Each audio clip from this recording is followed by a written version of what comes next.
Here is story number 3. My name is Jessica, and I married my best friend Patrick. Through our marriage, I have been blessed with 2 amazing and beautiful stepchildren, Faith 13 and Clay 9. For Patrick and I, being able to affirm our love on our wedding day before God and our friends and family was the greatest day of our lives. Unfortunately, the greatest day of our lives was preceded by a most horrific day. On Friday morning, March 16th, my bridesmaids and I, and my mother-in-law-to-be, were getting our pedicures and our manicures. After leaving the nail salon, Patrick's mother went home. She and Patrick's father, David, were going to Jasper, Alabama, to pick up Faith and Clay from their mother's house to bring them to the rehearsal. Meanwhile, my girls and I went to the reception hall to decorate for the reception for Saturday night.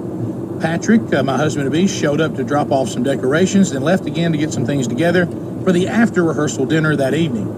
My bridesmaids and I were about to finish up and head to the church to get ready for the rehearsal, and suddenly I could hear my soon-to-be husband's voice screaming over my next tale. I couldn't understand him, but I could tell something was terribly wrong. His parents and children had been in an automobile accident. His mother was being taken to UAB. His daughter, then 11, was being taken to Children's. Our hearts were in a panic, and so Patrick and I went to Children's Hospital to be there with the daughter.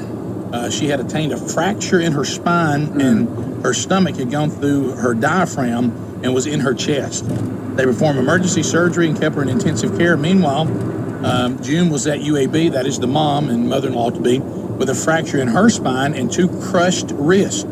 Clay managed to escape the wreck, that is the son, unscathed, and Patrick's father, soon-to-be father-in-law, had some broken ribs. After an utterly sleepless night of bouncing from one hospital to another, we decided we still would go through with the ceremony. Too many family members were there from out of town. The day of our wedding was a chaotic blur. I arrived at the church about 3 hours before the service. My husband arrived 30 minutes before. We went through the ceremony with the most mixed feelings I've ever experienced. We rushed through pictures, reception, took a 2-hour honeymoon nap at my parents' house before heading back to the hospital. Our family is doing very well now. They all completely recovered and are very happy, so praise God for that. To say that my husband and I deserve a second honeymoon is not true. God has already blessed us with more than we could ever deserve, but it sure would be nice.